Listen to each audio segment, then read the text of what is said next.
Yang pertama yaitu filum molluska dengan kelas Gastropoda. Memiliki morfologi dan karakteristik yaitu sebagian besar cangkangnya itu terbuat dari kalsium karbonat yang pada bagian luarnya itu dilapisi dengan periostrakum serta zat tanduk. Triboblastic pseudotoma, simetri bilateral, memiliki cangkang yang berfungsi sebagai rumah, berbentuk kerucut dan berpilin-pilin, kemudian ke arah kanan atau kiri.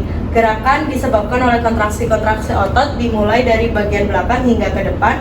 Memiliki sepasang tentakel yang berfungsi untuk membedakan di lap dantaran dan sepasang tentakel pendek yang berfungsi sebagai indera peraba dan pembau. Paleontologinya yaitu berkisah dari Kambrium hingga sekarang, hidup di berbagai macam daerah seperti laut, air tawar, dan darat. Gastropoda laut bergerak melintasi dasar laut dan mengikis alga dari sedimen atau batuan, dan yang lainnya yaitu pemakan endapan sedimen dan karnivora. Perkirakan muncul pada periode Kambrium hingga sekarang. Habitat gastropoda di sepanjang pantai dan umumnya banyak ditemukan merangkak di atas permukaan tanah dan perairan dangkal. Selanjutnya, kelas Gastropoda dengan subkelas Probobranchia memiliki karakteristik dan morfologinya yaitu menggunakan insang sebagai alat pernafasannya. Insang dan jantungnya terletak pada bagian depan tubuhnya. Pada bagian kaki terdapat operculum, dan pada subkelas ini bersifat dioecious dengan kelamin yang terpisah. Cangkangnya berbentuk spiral atau mengerucut, memiliki sistem saraf yang relatif sederhana dan terbentuk dari ganglia yang tersusun simetris. Letak ganglia ini lebih dekat dengan kepala. Selanjutnya, paleontologinya itu sebagian besar hidup di laut, tersebar di berbagai habitat mulai dari laut, air tawar, dan lingkungan darat. Mampu beradaptasi dengan berbagai kondisi lingkungan termasuk perairan dangkal dan laut dalam. Jenis makanannya beragam mulai dari herbivora yang memakan alga, karnivora yang memangsa organisme kecil-kecil, hingga detrivora yang membantu dalam proses penguraian bahan organik dan memiliki rentang umur dari Lower Cambrian hingga sekarang. Selanjutnya, subkelas Probobranchia dan ordo Archaeogastropoda memiliki karakteristik dan morfologinya yaitu memiliki sepasang insang dan dua serambi jantung yang terlihat satu. Memiliki cangkang sebelah seperti abalon dan limpet. Ada pula yang memiliki bentuknya yang spiral. Bentuk cangkangnya biasanya simetris dengan pembukaan cangkang yang berada di satu sisi tubuhnya. Memiliki radula yang cukup sederhana dan simetris, berfungsi untuk mengikis alga atau bahan organik dari permukaan batu atau substrat. Paleontologinya yaitu mereka ditemukan di lingkungan laut yang dangkal seperti zona intertidal dan subtidal, memakan alga dan bahan organik yang menempel pada substrat yang keras, sebagian dari rantai makanan, dan ada yang menjadi predator seperti ikan, krustasea atau molluska atau karnivora lainnya, dan menunjukkan bahwa ordo tersebut merupakan komponen penting dalam jaringan trofik laut purba.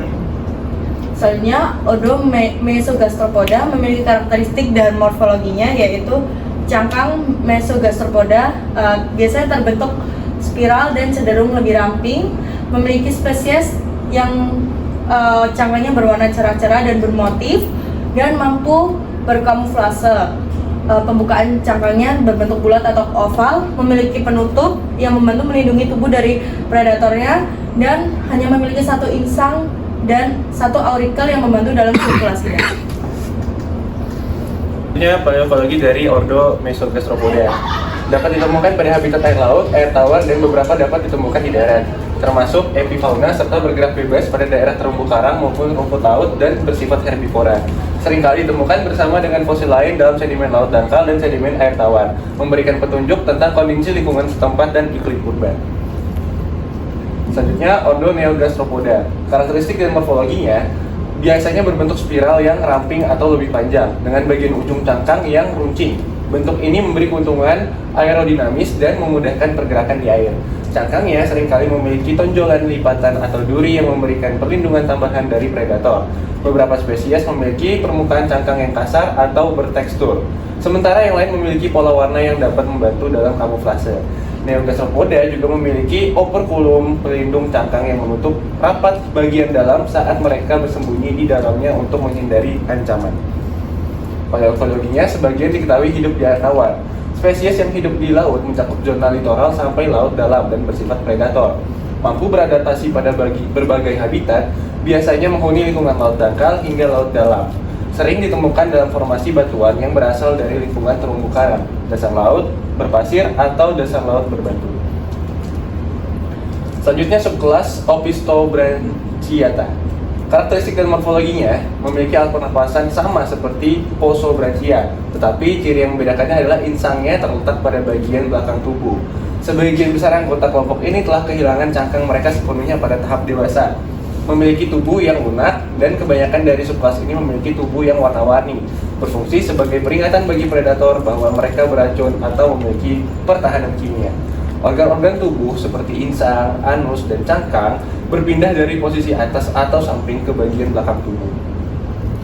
Paleontologinya hidup di laut dengan cangkang yang relatif tipis, berasal dari periode Paleozoikum. Organisme yang bergerak lambat, hidup relatif menetap, tapi beberapa spesies menghabiskan seluruh hidup mereka pada satu organisme mangsa seperti spons atau terumbu karang.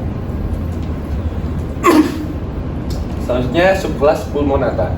Karakteristik dan morfologinya memiliki ciri khas utama, yaitu adanya pulmo atau struktur seperti paru-paru yang memungkinkan mereka bernapas di darat.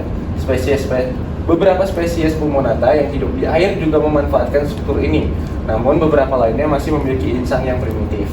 Pulmonata umumnya berhermafrodit, yang berarti mereka memiliki organ kelamin jantan dan betina. Paleontologinya, anggota subkelas ini umumnya hidup di habitat darat, terutama di daerah lembab yang dekat dengan sumber air. Beberapa anggota Pulmonata hidup di air tawar, meskipun jarang ada yang hidup di laut. Berumur dari Penislavnian sampai Holocene. Berikutnya ada kelas Cephalopoda yang memiliki morfologi dan karakteristik, memiliki tentakel di bagian kepala untuk menangkap mangsa dan sebagai alat gerak aktif. Memiliki kelenjar tinta yang menghasilkan cairan tinta yang berguna untuk mengelabui pemangsa. Mampu mengubah warna tubuhnya karena memiliki zat chromatophore. Memiliki cangkang internal atau eksternal yang terbuat dari zat kapur atau kitin. Pengembangbiakannya tidak melalui tahap larva tetapi melalui telur. Paleoekologi. Hidupnya hanya di perairan laut. Hidup pada masa puncaknya yaitu Paleozoikum dan Mesozoikum. Fosilnya digunakan sebagai fosil indeks bagi masa Paleozoikum dan Mesozoikum. Untuk subkelas Ammoniteida, morfologi dan karakteristiknya, septanya cekung ke jurusan muka, kecuali pada golongan Gonadotrophidae. Garis strukturanya rumit, corongnya di pinggir ventral, kamar embrionya lonjong dan gamping. Paleoekologinya, subkelas Ammoniida umumnya sudah punah dan diperoleh dalam bentuk fosil saja. Cangkuk berada di luar tubuh, melingkar-lingkar dengan septa yang kompleks bentuknya. Termasuk subkelas ini adalah genus-genus Cerathetes, Scates, dan Pachyudiscus. Pertama kali muncul pada akhir periode Silur hingga awal periode Devon. Punah pada akhir periode Kapur bersama dengan dinosaurus. Berikutnya ada ordo Goniatida. Morfologi dan karakteristiknya memiliki kepala dengan 2 pasang mata dan tentakel, memiliki cangkang eksternal yang di dalamnya terdapat beberapa ruangan berisi gas yang dapat membantunya untuk mengapung. Ruangan terbuka yang terletak di bagian paling depan adalah tempat di mana hewan tersebut tinggal. Paleoekologinya pertama kali muncul sekitar kala Devon awal, sekitar 390 juta tahun yang lalu, memasukkan dan menyemburkan air melalui moncong yang bernama spichacle. Berikutnya ada subkelas Nautilidea. Morfologi dan karakteristiknya, septanya cekung ke jurusan belakang, garis strukturanya sederhana, corongnya letaknya sentral atau sedikit eksentris, kamar embrio bulat dan tipis, tentakelnya banyak, langsing, dan tidak beralat penghisap. Oke, baik. Selanjutnya adalah kelas Cephalopoda pada subkelas Naturiidae. Untuk paleontologinya sendiri, dia hidup di perairan laut baik dalam maupun dasar laut, lalu cenderung hidup pada kedalaman 200 sampai 800 meter. Ditemukan pada substrat seperti lumpur, pasir, dan batuan. Lalu selanjutnya ada pada ordo Belemnoideae. Morfologi dan karakteristiknya itu, yang pertama, ada memiliki keranjang internal yang berbentuk kerucut. Yang kedua, memiliki 10 lengan yang bengkok. Lalu yang ketiga, memiliki sepasang sirip di pelindung. Yang keempat, genus dari ordo ini yaitu Belemnitis dan Belemnotuetis. Lalu yang selanjutnya adalah ordo Belemoniadae. Untuk paleontologinya, yang pertama, hidup di lingkungan laut yaitu pesisir dan terumbu karang. Lalu yang kedua, hidup di perairan dangkal hingga dalam. Yang ketiga, beradaptasi pada perairan yang kaya akan nutrisi dan substrasi seperti pasir dan lumpur. Lalu sebagai predator ekosistem laut. Evolusinya mencerminkan adanya perubahan iklim dan perubahan struktur ekosistem. Lalu ada ordo Cephipedea. Morfologi dan karakteristiknya, yang pertama, memiliki kaki-kaki sebanyak 8 buah. 2 kaki lainnya bermodifikasi menjadi tentakelnya pemegang atau penangkap. Yang kedua, cangkung berresepta. Yang ketiga, memiliki bentuk tubuh bulat pendek seperti kantung. Lalu ada ordo Sisipidea. Untuk paleontologinya sendiri itu, hidup di lingkungan laut baik dangkal maupun dalam. Hidup di dasar laut, terumbu karang, atau perairan terbuka. Beradaptasi pada perairan yang kaya akan nutrisi dan tempat berlindung dari predator. Sering ditemukan dengan substrasi seperti pasir, lumpur, dan batu karang. Lalu evolusinya mencerminkan adanya perubahan iklim dan perubahan struktur ekosistem. Lalu untuk ordo Teutohodia, morfologi dan karakteristiknya, bentuk dan tubuhnya simetri bilateral. Bagian mulut dikelilingi oleh tentakel dan 8 tentakel pendek. Lebar mentalnya sama dengan lebar kepalanya. Lalu terdapat 2 mata, ordas leher tampak jelas, ventral leher tidak begitu jelas karena tertutup siphon. Lalu ada paleontologinya. Hidup di lingkungan laut baik dangkal maupun dalam ekstrim. Lalu hidup di dasar laut, terumbu karang, atau perairan terbuka. Lalu selanjutnya dapat beradaptasi pada perairan yang suhu tinggi, oksigennya rendah, dan salinitasnya bervariasi sebagai predator dalam ekosistem laut. Evolusinya sendiri mencerminkan adanya perubahan iklim dan perubahan struktur ekosistem. Selanjutnya, untuk kelas Cephalopoda subkelas Coleoda, morfologi dan karakteristiknya yaitu cangkok yang ada di dalam tubuh dalam keadaan terindusir sedemikian rupa atau bahkan hilang sama sekali. Ke-8 atau ke-10 tentakelnya dipenuhi oleh alat penghisap, insang dan gejala masing-masing hanya ada sepasang saja. Selanjutnya, untuk paleontologi, hidup di lingkungan laut baik dangkal maupun dalam yang ekstrim. Fosilnya sering ditemukan di sedimen laut, hidup di dasar laut, terumbu karang, atau perairan terbuka. Dapat beradaptasi pada perairan yang suhu tinggi, oksigen rendah, dan salinitas bervariasi sebagai predator dalam ekosistem laut.